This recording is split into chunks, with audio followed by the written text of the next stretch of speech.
Welcome everybody to the Cleveland Salesforce Developer Group. Thank you for joining this nice Saturday morning. We're pleased to have our very own Andrew Cotton, and we're very excited to have a group member present. We always look for presenters, and finally got one. So that's awesome. We're very happy about it.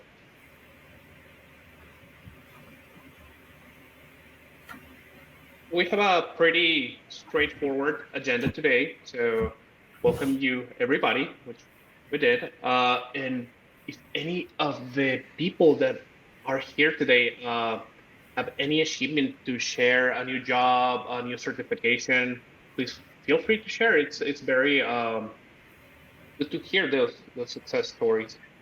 Um, Drew himself, it's a great example of a Salesforce success story.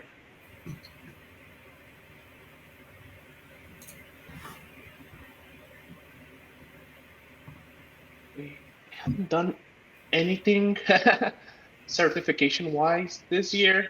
Hope that changes the second we have. Yeah, I have. I just did yesterday. It's process automation accredited professional. All right. Yeah, Congratulations. Congrats. It's a very cool one to have. That was my second, and I think it was yours too, right, Andrew? uh, it is my 10th, I guess. I haven't counted. Oh my God! Wow, that's incredible! Congratulations. Thank you.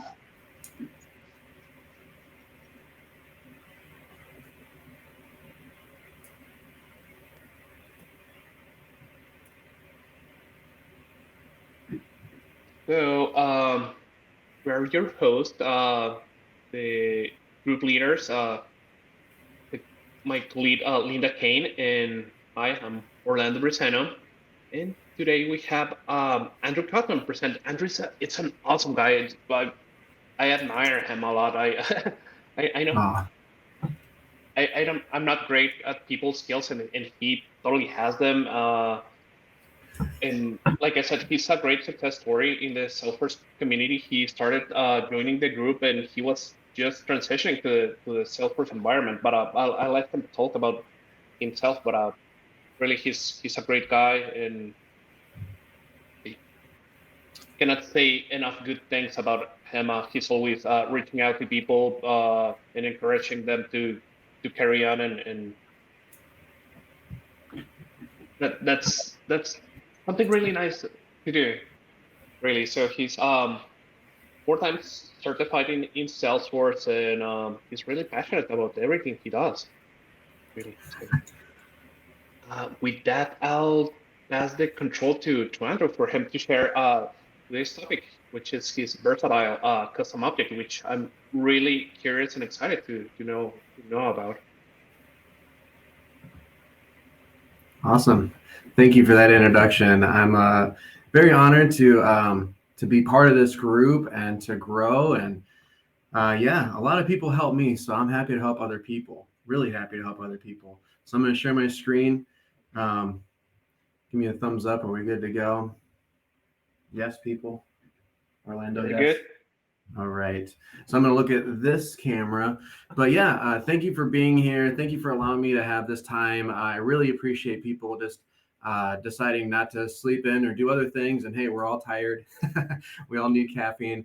But I'm grateful that people are here today. And, I just wanted to go through this demo. It's a developer org that I built.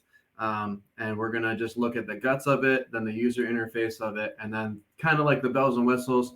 But again, it's more of a declarative type of presentation. So there's not coding and other things. It's all things that like you've been seeing. And even if you do coding, this is the Cleveland Developer Group that they let me come into.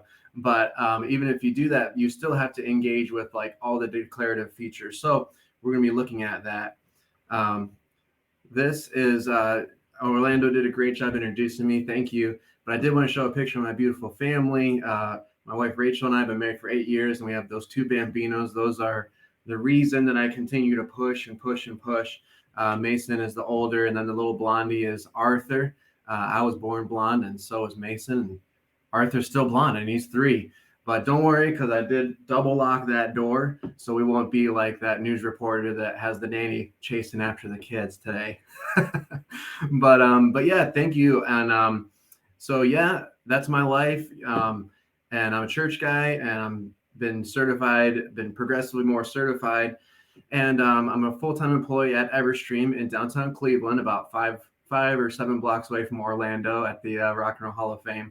And Everstream is a telecommunication company. So I've been learning Salesforce on top of all the acronyms of telecommunication, and just eating as fast as I can, growing as fast as I can. It's been great. It's been almost a year and a half of me being a Salesforce professional. Before this, I was a FedEx guy. So really jumped in and just retrained my brain. And the last part of this slide is that I'm a part of a Salesforce team of Everstream. We're an in-house team, and it's 4 developers and then 2 admins.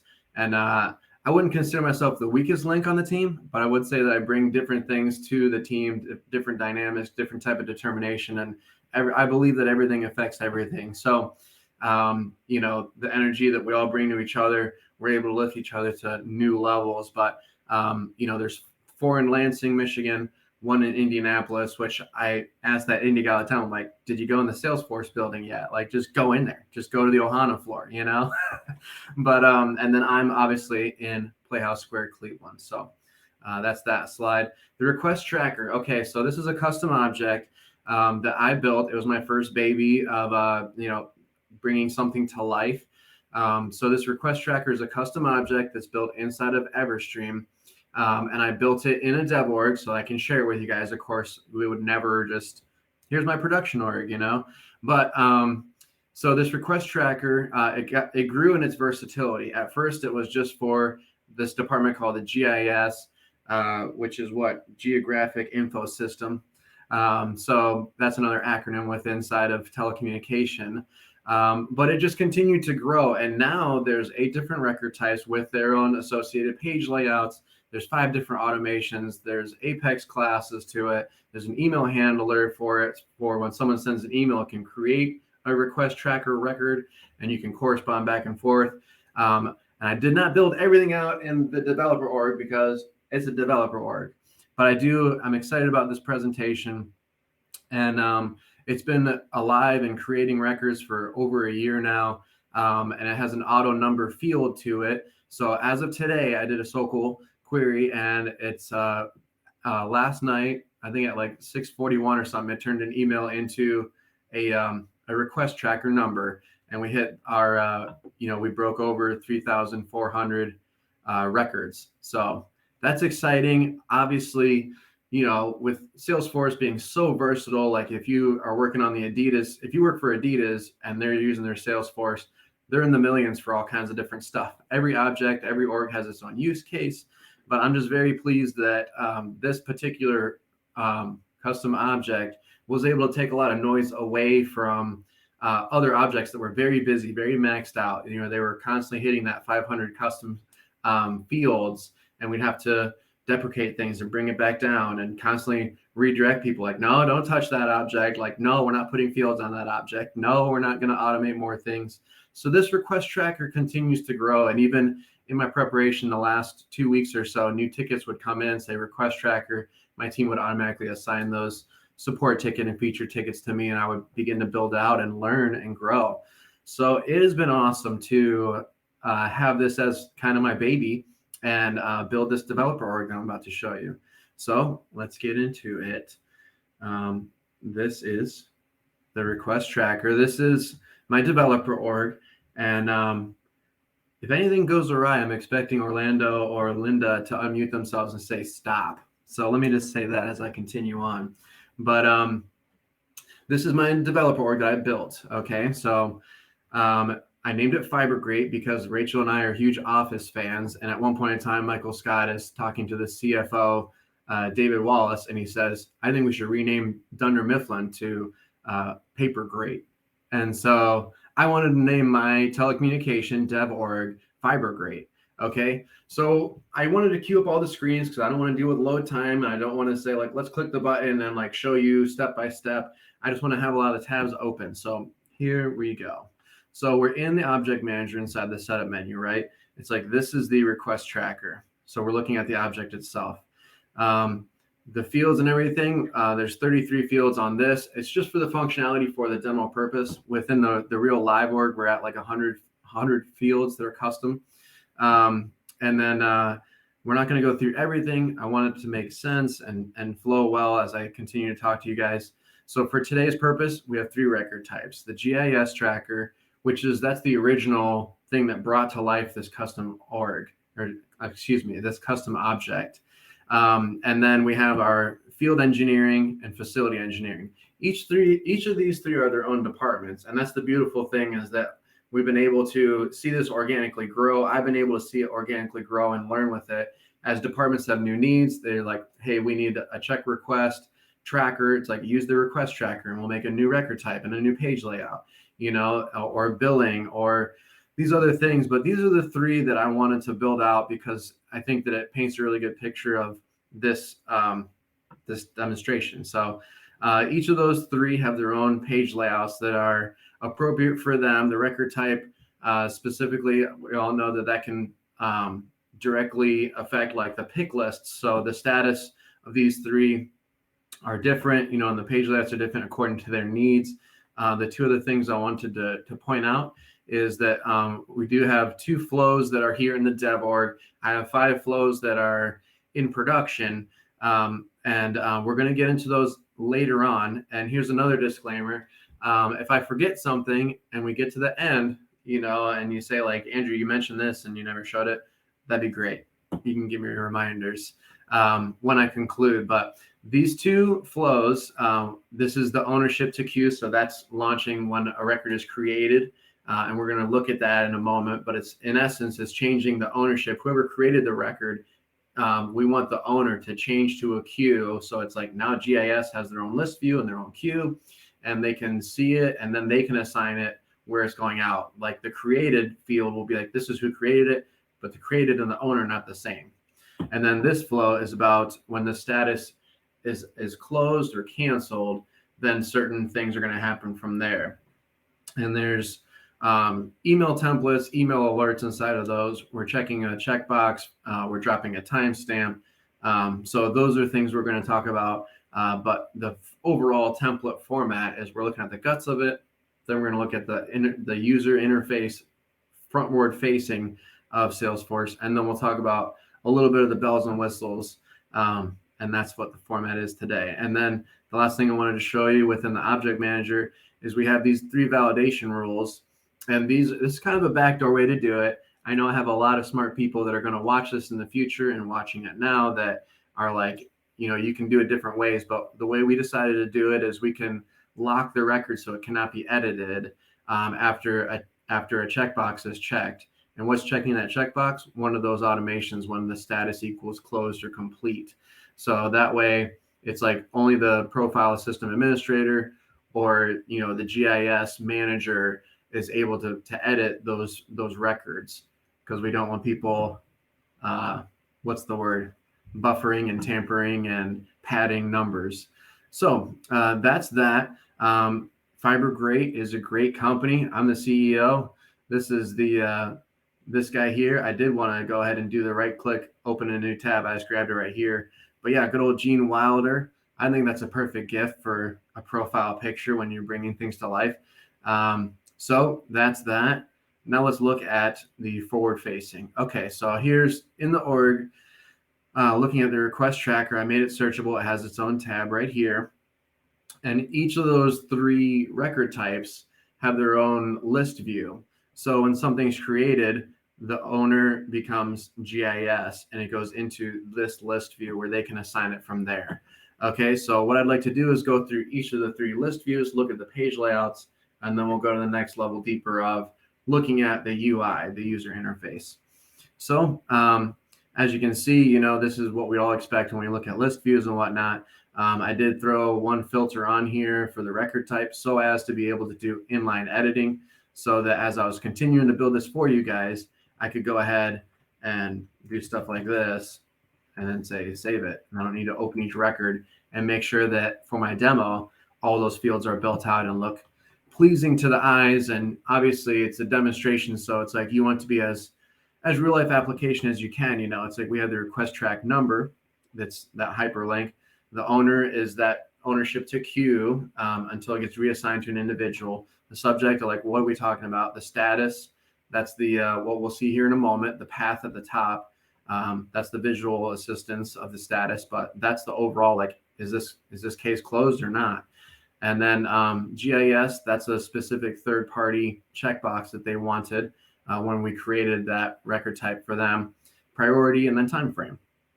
And I put this little up arrow right here as a little help to myself to know which one to click into. So we're going to go into this, and then we'll circle back and look at facility engineering, and then we'll look at the field engineering, and then we'll continue on. So we'll click into this guy. So this is the record itself. Obviously, here's the actual Salesforce ID up here of the record. And then, we have the compact layout at the top, just very simple and straightforward, very clean, not too crazy, not too busy. And this is the most simple of the page layouts. This is the OG of the object of the request tracker. So I will be circling back to this this manager to say, like, hey, do you want some more of the bells and whistles that I've been building for the last 8 months? But for today's demonstration, it's literally just these 3 sections. And it's very straightforward. And at this juncture, I did want to say that it's been fun and exciting to do data loads for me. That's kind of something I do enjoy a lot, is like lining up the data and then ripping it into Salesforce, and it creates X amount more records. And this was another learning curve of me being a new Salesforce professional. The GIS team leader was like, hey, we've been keeping track of these GIS issues and things we need to do, communications issues, things that, we need to know how much footage, of like new cable to put into the ground or into the sky between this point to point to this point to point. So he's like, as of right now, we're keeping track of that in Excel spreadsheet. And that's a perfect textbook example. Like, well, let's create something in Salesforce and we'll line up those fields and orient them and map them correctly. And then we'll create an object and then rip that in. And so it wasn't the biggest data load I've done to date. But at the time that was 400 records that became the first wave of request trackers. And as I said at the beginning of the presentation, we've now broken over 3,400, which is exciting for me. So I wanted to kind of put that in this part of the presentation before my brain thinks of the other record types. But we're just going to look at this. We're going to glance through it together. We're only going to stay on the details tab of it. And when I get to facility engineering, that's when we'll go through these other tabs, like kind of like more of the page layout. But I just want to look at the fields themselves. So this is literally just built off of our production org. Obviously without like the actual people's names. These are not real names except for this one. And as we can see there's another small declarative example of a mini page layout when you hover over and it populates some information. But yeah, the descriptions, the text rich field, they can drop images into it. And then like the bottom is kind of standard for our org, where it's like you just want all the ticket information that's standard information, the name of it, who created it, last time it was modified, all the standard fields that are created when you create an object. It's like we want those at the bottom. And then this is the completed date field, which I'm excited to show you guys about, because that's part of the automation that talks about like when status equals canceled or status equals closed, it will drop a timestamp onto this, when you either go like this and hit mark status, or you can go into the actual status field and say, change this status to closed. But we're not going to do that at this juncture. But that's the layout for this guy. And we're going to move right along. So we're going to flip back to our list views. And I want to go to field engineering next. So again, I'm not going to reiterate everything again and again. I'm going to try not to. But yeah, this is inline editing is enabled, as we can see from those pencils when we hover over, because there's a filter on it that says, I only want to look at this type of record type. because obviously the more record types, it's confusing for the data and the metadata to know what are we talking about. Same type of concept. We want it to be very pleasing to the end user to see. We're going to bump these over a little bit. No problem. But I put this little carrot right here because this is our guy. Aleykümselam. Bir şey dinliyorum. Gel beraber dinleyelim. Sounds like kids that. Ben burada programı. I'm going to continue on, but do you want to mute? Yeah. Yeah, perfect. I'm gonna. Okay. Thank you, Andrew. Not a problem. Hey, life happens. I have 2 toddlers downstairs, I think, playing Paw Patrol and other stuff. So I get it. But let's continue on. So this is a request tracker with the field engineering record type. Okay. And I left that little carrot there as kind of like my visual aid assistance for the demo. So same type of, it's the same Lightning page layout. So that the path, where the files are, whatnot, those are going to be similar. But again, we're just going to kind of blast through the detail page. So we can collapse these guys here. And that's the extent of this page layout. Again, the GIS is like the original, like that's like the first one that was built out. And I need to circle back to that particular individual. He actually works at the Cleveland office. Everstream is in 10 different states. We're in a 10 state footprint.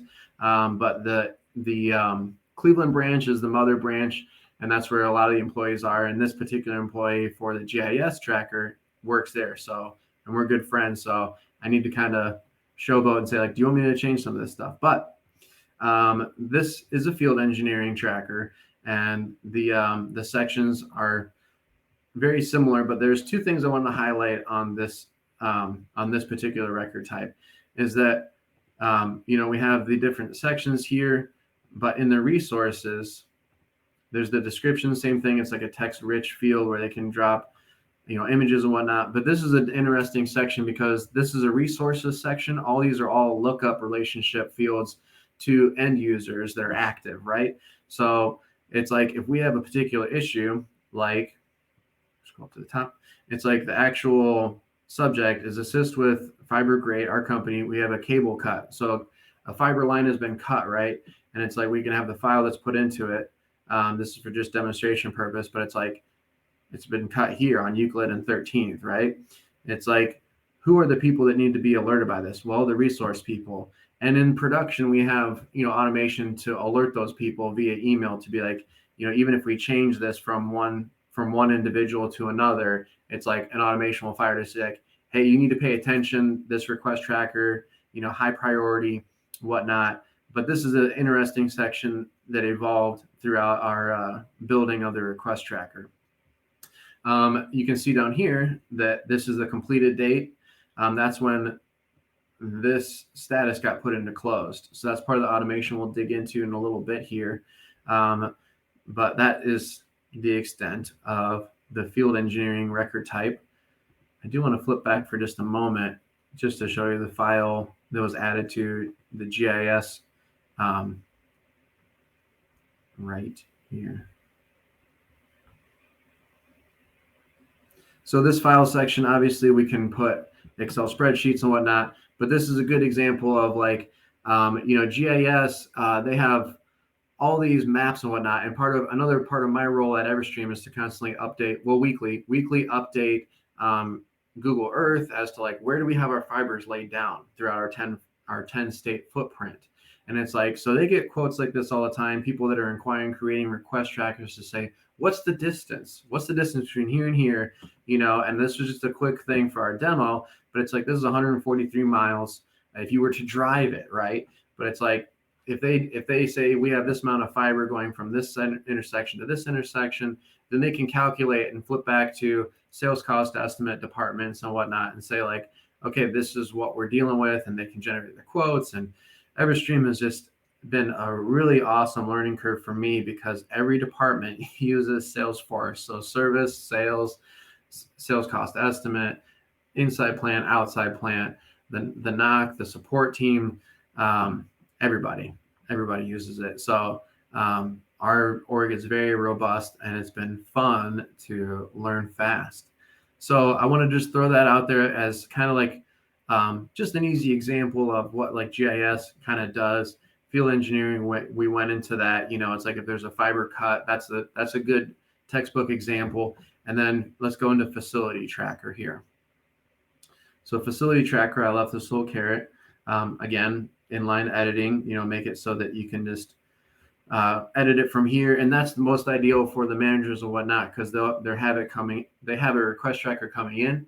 And then it's like, we need to just change the ownership, or we need to open it up, or we need to see what the subject is. Like, is this urgent, or is it a communication thing? What's the priority level? When was it created? And obviously we all know we can sort things differently. We can just hit this guy here, create a date, and it'll flip the list around. But let's go into this guy. So this is where we are going to click around, but first we're going to keep everything in order of what we're doing. That's the extent of the detail page when you collapse everything. And I wanted it to be very pleasing to the eyes, where it's like, if it's a facility engineering request tracker, it's like the record type facility engineering. And even in the section lines, it's like facility tracker, and this is another little example of the mini page layout. Shout out to my buddy Daniel Lopez, who helped me remember how compact layouts and mini page layouts and record types of the object you're trying to look at touches these things. It's been fun to learn and relearn and remember and research how to do all these things for this demo. There's the resource section, as we already looked at before. And I purposely did not want to like fill in all these lookup relationship fields, because that's really not the use case within our live production org. Sometimes it's like we only need 4 people's eyes on this thing, but we want the ability to be versatile within our department to know it's like sometimes we do need an outside plant engineer, so there's that. And then this section, ticket information. And then, as we were seeing before, the additional information. Now, this is something I wanted to highlight for a moment. Record locked checkbox. This is the only record type that I put that checkbox on. And the reason why is because that checkbox just needs to exist on the object. The automation, which we're going to bridge into in just a moment, the automation checks that checkbox, and that's what enables the validation rule to say, like, this record is locked because that checkbox is checked. So unless you have this profile or this profile, you can't edit it. These pencils won't appear once the status is changed to complete or canceled, via the path up here or just the regular status field right here. But I on purpose let that be on the front page, because we are going to put that in it and get some, digital confetti, which everyone loves. But that's the extent of the detail tab here on the facility engineer. And it seems like we're doing good, so I'm going to keep on trucking. So within the chatter, this is another thing that we've been utilizing a lot within Everstream. I've had great conversations, respectful conversations with other people within Everstream. They're like, I hate chatter. I'm like, well, guess what? Like, it brings your attention right to the ticket of the thing that you need. So when we mention people as such, it's like, hey, Nick, please, excuse me. Hey, Nick, I looked at your Outlook calendar. Seems like you'll be in Cleveland on Tuesday. Please go to Cleveland Warehouse with this guy and acquire what is needed. Thank you. And, you can italicize that. But when you mention people, that sends a notification bell off to say, like, hey, Andrew, please look at this support ticket. And within our Salesforce world, me, myself, and the 5 other individuals, it's like we use chatter a lot, because tickets will come in, support tickets, bug tickets, and feature tickets, and we'll say, I'm going to assign this to Andrew, and I'm going to put a clue as to how to solve it in the chatter, so that Andrew and I don't need to jump on calls constantly. It's like, hey, here's the first 2 moves, or here's how to close out. Just delete these things, like he'll give big clues, our Salesforce manager, and he'll even mention me, so that like my bell goes off to be like, Andrew, like, go to this record and read the chatter notes, right? So we encourage people to do that. And, there's other options. You can have like a post, as we're seeing right here, where you can type anything into it. It populates into that and say, like, you want to drop an image? What do you want to do? But for us, we don't want to have polls or questions or other types of things in here. We're just very intentional about being like, we want people to post into it and it'll keep a running tab for conversations, and we can even have that populate. We do in production where it populates like any kind of email goes into that thread in addition to the outgoing, ingoing email there. So that chatter tab is important to us. This tab here, the history, this is another declarative thing that after you enable field tracking history or whatnot, then you can have this guy that will say like, the original value and the new value. I changed the subject name from ASDF because I'm a piano player, play a couple of instruments, but piano, it's like you just roll your fingers like ASDF and space bar. So ASDF is all over the place for all my digital notes and Google Docs and everything. But I changed that value from that to the new subject line. And this request tracker history tab shows like what's been happening. And that's great for investigation work when it's like, who changed the priority level? Who changed the owner? It's like this user changed this owner to this, So there's that. Here's the two images, it's like, these are the items that we want you to get from the Cleveland warehouse. And it's all telecom stuff, right? So it's like, this is the facility number, the Cleveland warehouse, like go to this Cleveland warehouse. That's the site ID for it. And we want you to get those things. And in the chatter, it's like, we know that this individual, Nick, is going to be on site in Cleveland. Please get with this individual, get the stuff, take it where we need you. So that's just another great example of like the way we communicate within the request tracker. Obviously, you've seen different use cases between just these three record types. So that's the extent of that part of my talk through. We always like to have the files at the top, just for, again, Excel spreadsheets, anything that you need to attach, related records, so you can see like what other things are touching this particular request tracker, also the Akron warehouse, right? And then I want to take a moment to talk about this whole email handler, because that was another very interesting thing that evolved throughout this request tracker custom object being alive. People would say, can we send an email out of the request tracker and it keeps a running log? And we're like, yes, we already have an object that's doing that. That's the familiar thing, and it's like, can we have an email address like, utility requests at, fibergreat.net? It's like, if that email exists and a particular department's receiving those and they are requests, it's like, can we have that rerouted so it creates a new request tracker? And we're like, yes, we're already doing that with a different object. So that's been fun how that's been able to evolve and grow, and to be able to differentiate those. Like, these came in via email, these came in, via like manually someone put it in. But I did not develop that just for the demo. So that's just a placeholder. So that's that. And seems like we're still online, so I'm going to keep going. But the next thing I wanted to do is just talk about like the automation and the email alerts. So the automation and email alerts right here.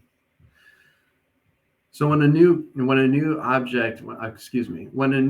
record is created, in the ownership to queue automation grabs it and says like, okay, like it was this record type, so we're gonna take it and put it into this queue, and it's gonna go into this list view. So when we were to hit create new, it's like, these are your different record types. These are your different record types right here. So it's like, depending on those three, you'd fill out the fields appropriately, blah, blah, blah. And then after doing that, that's when the automation, the ownership to queue, would fire off.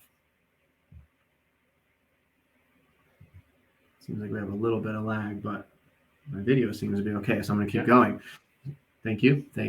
So yeah, these are the required fields. We're all familiar with that. I intentionally picked the GIS tracker because of its simplicity. It's not built out extensively. But once this is created, I'm not going to do it. But once we filled it out, even just putting in garbage data like this, boop, it's like, once we fill that out, this automation, it's triggered to fire. So it's like, when a new record is created, I'm not going to click into all these. but it hits the decision element. And it's like, what record type is it? If it's these different record types, then it's going to throw it in those directions. And you always give your flow an out to go ahead and stop the automation. And I want to take a moment to acknowledge that like there's a lot of debate, lighthearted debate on how to build flows correctly and one flow per object and whatnot. But this is where we're at for me right now. So the decision element throws it. So you have an out. And then depending on the record type, it's going to find the queue, and then it's going to update that particular field of the ownership to the queue of that name. And therefore, it will take it and put it into the appropriate list view. Okay.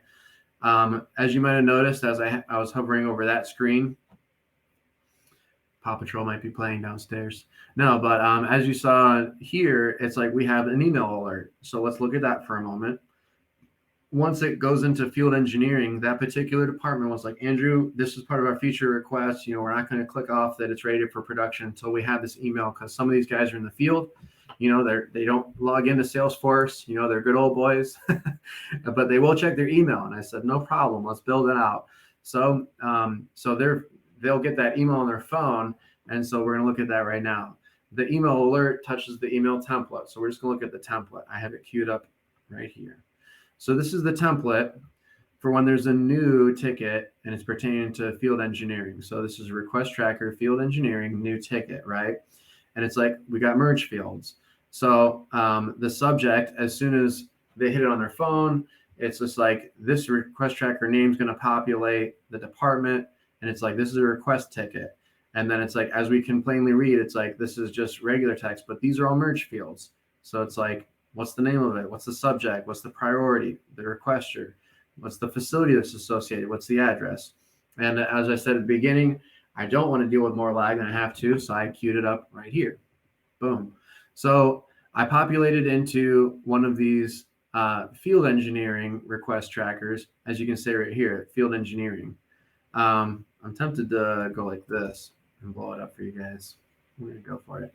So as we can see, it's like these merge fields became, fiber cut, immediate attention. It's like, that's the subject, it's like the priority's high, it's like, this is the requester. It's like, this is the facility number. And then there's a hyperlink right here. It's like, this is the link field, so that no matter what comes through, if it's that record type, it's going to populate a link. And it's like, now those good old boys are like, when they do sit down at a computer or whatnot, or they can make a call, they know the people. Every stream is a company of like 360 some people. So it's like, it's not a massive company, but it's like they can begin to communicate and make it happen. Like, there's a fiber cut, but there's a hyperlink for them too, right? So we're going to go back down to regular size here. Maybe 110 is better. But yeah, that's the example of the email alert that's connected, the email template that's in that email alert for this guy right here. So I have one more thing to say, and then we'll conclude our time together and go to just comments or questions. Not any hard questions, please. No, but the last thing I wanted to do is take our facility tracker, the one with my caret on it, and we're going to put it in the closed complete status. See the confetti fly. Everyone likes that. And then we'll just look at the automation for that, and that'll conclude it. So here's my caret right here. That's my placeholder.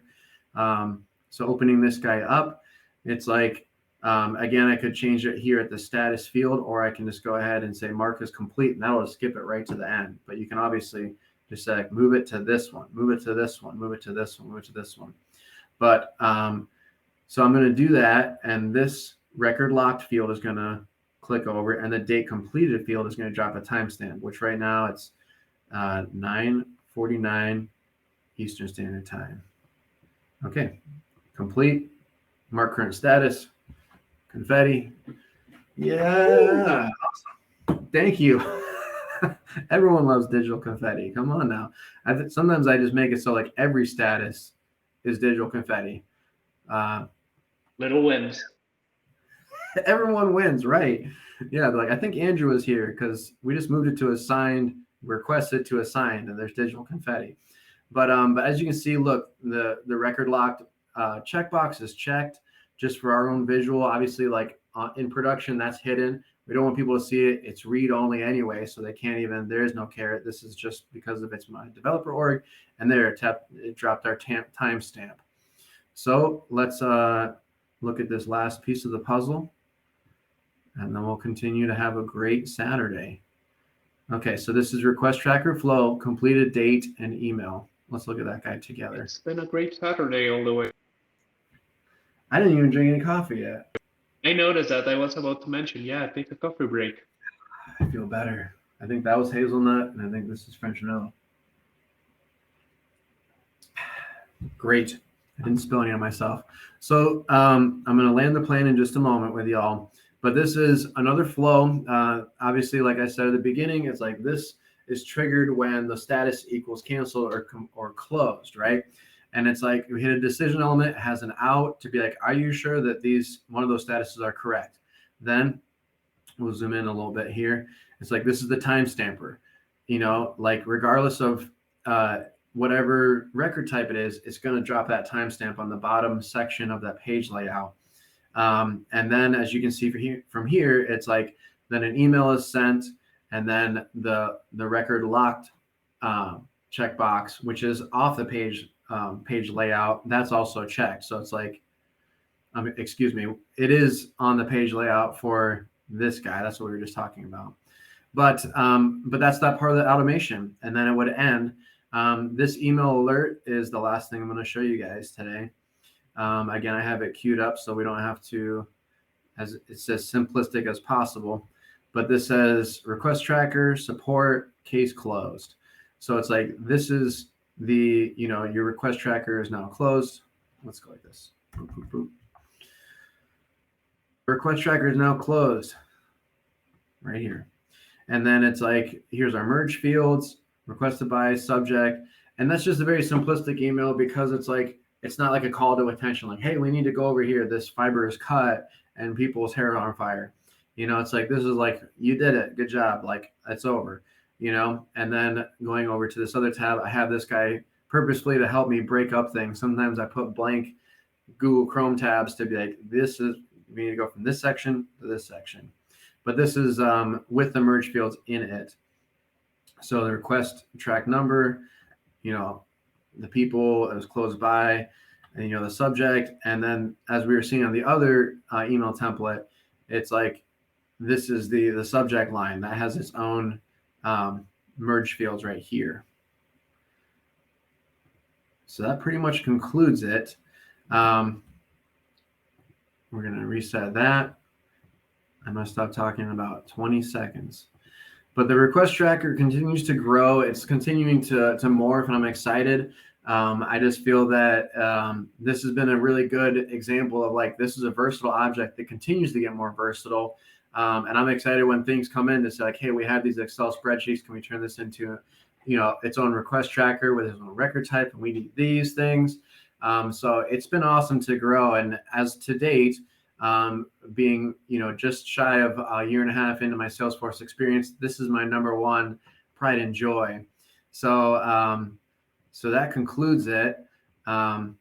So yeah, I'm going to pass it to Orlando. I don't know if you want to unmute and welcome people to questions or just land the plane. Absolutely. Thank you so much, Kendra. It is pretty cool. I can totally see why it's your pride and joy. And yeah, this is the perfect time for people to ask any questions that you have for Andrew. I have 3 on top of my head, but I want to give everybody else a chance. Sure.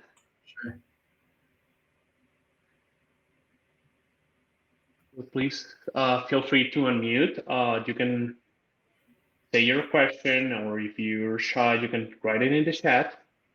Right. I can start giving you some of my 3 questions, Andrew, while people Sure. decide to what they want to ask. When you first loaded the initial 400 records, I forgot which record it was. I think it was the GIS. I'm not sure. Yes. And that one has a lot of lookup to other of your objects. You manually enter the record IDs for each record. I'm I don't know if I'm making much sense, from the 400 original records, and there were Mhm. lookup fields in those records. You enter the IDs for each of those. I understand your question. Yeah, so the 400 records, when they were brought in, a lot of those fields were like, we need these type of pick lists created, or we need, a text field, that says like, what's the description, or like, what's the use case, and so some of those were just like very straightforward as far as the data load for, inserting all those records. But when it did come to like the lookup fields, that was, extra, X lookup formulas that I had to build out to be like, okay, let's export all the users with their Salesforce IDs, and then we'll match up to the names, and then those lookup fields.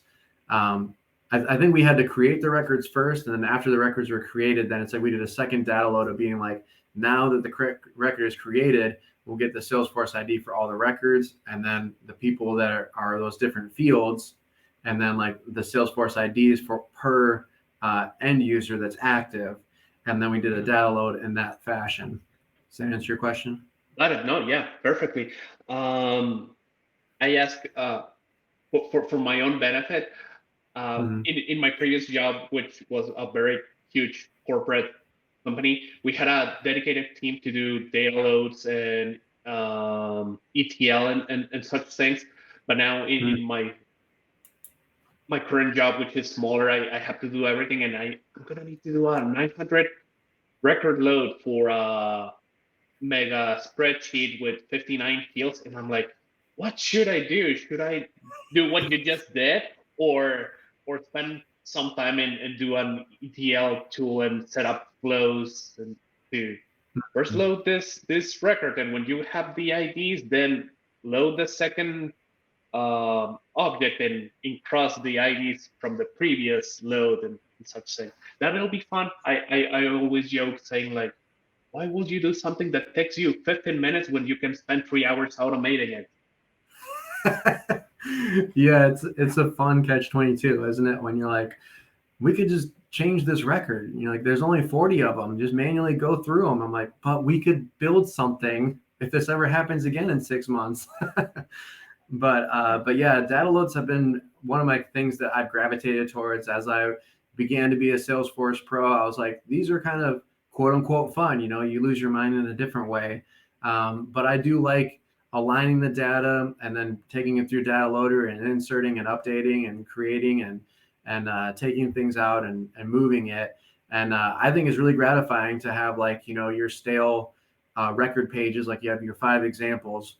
And to date, I think I've done like 10,000 or 11,000 data load. Yeah. Like that was like the biggest I've done so far. But I think it's really gratifying to have like, your 5 example records that sit stale, and then you do your data load and you go through and click refresh and be like, did it change? Like, that's cool. I think that's just, it seems magical, but there's definitely sweat equity along with it, Orlando, definitely. Totally. A comment there. I guess that's the beauty of tools and systems like Salesforce, that there are many ways to do the same thing, and you can go as simple or as complex as you need it. Like if you really want to go complex, you can keep going and adding things, and you get benefits like replication. Like, oh, you do an automated data load with an ETL tool in a sandbox, and then you reproduce the same thing in production, and it's automatic and things. And I could talk about that. Anybody else has a question for Andrew?